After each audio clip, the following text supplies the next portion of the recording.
Ayan, pero kung ayaw mo ko po tayo. Kaya pala. Kaya pala. Ilang buwan na ho di. Kaya pautangin mo ko. Yun nga ang mahirap po eh. Mahirap sa inyo eh. Ay, hindi pwede ako. Kailangan pautangin mo ko. Naku, wala Aba, teka lang. Pwede talaga yan. Naku. Ba't ito kayo nagagalit?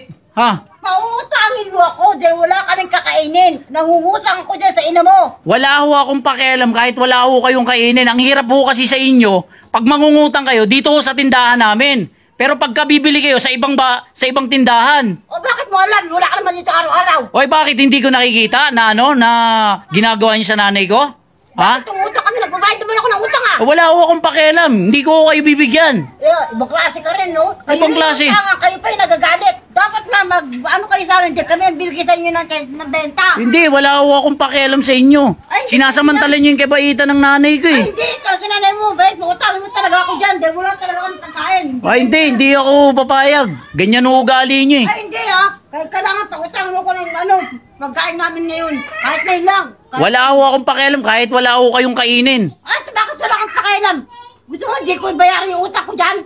Yan. Diyan kayo magaling. Ha? Pagkatapos yung umutang. Ay, ako pautangin. Kaya andyan ko magbabayad ng utang. Tapos kayo pa matapang ngayon? Di ako matapang. Kayo pa matapang? Nangungutang ako, di marunong ako magbayad. Pero kung ayaw mo ko pautangin, kaya pala. Kaya pala. Ilang buwan na ho dito yung utang nyo? Ano ilang buwan? Ilang buwan na? Hindi nyo binabayaran yung nanay ko. Ang sabi namin kasi natatapusan, isang buwan pa lang. Kaya kung ayaw mo ko pautangin. Bakit hindi kayo nagbabayad? Masyado lang mabait yung nanay ko, kaya ganyan kayo. Kaya nakakautang kayo. Grabe kayo.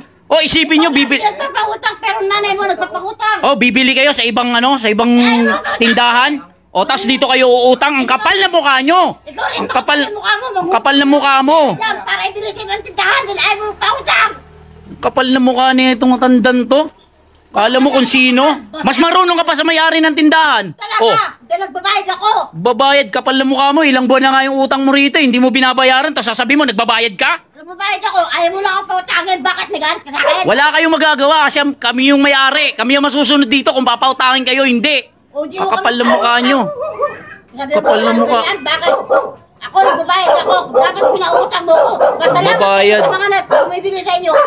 Salamat. Wala akong pakialam sa inyo. Wala akong pakialam. Talaga wala akong pakialam. Dahil hindi ko kausap ko yung mama mo.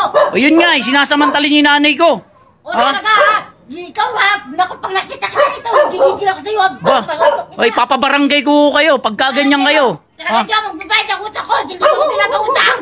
Grabing kapal na mukha nyo. Kapal na mukha. Kapal na mukha mo. Dahil iutang ako. Salamat. Grabe kayo. Di ba dapat magpasalamat ka sa akin dahil nangungutang ako. Anong magpasalamat? Kayo na nga umuutang. Makapal ang mukha nyo. Kapal na mukha nyo. Nagpapakabal ako ng mukha dahil nagbabayad ako. Pero kung ikaw din ang uutangan ko, wala kang kwenta. Dapat magsara kayo.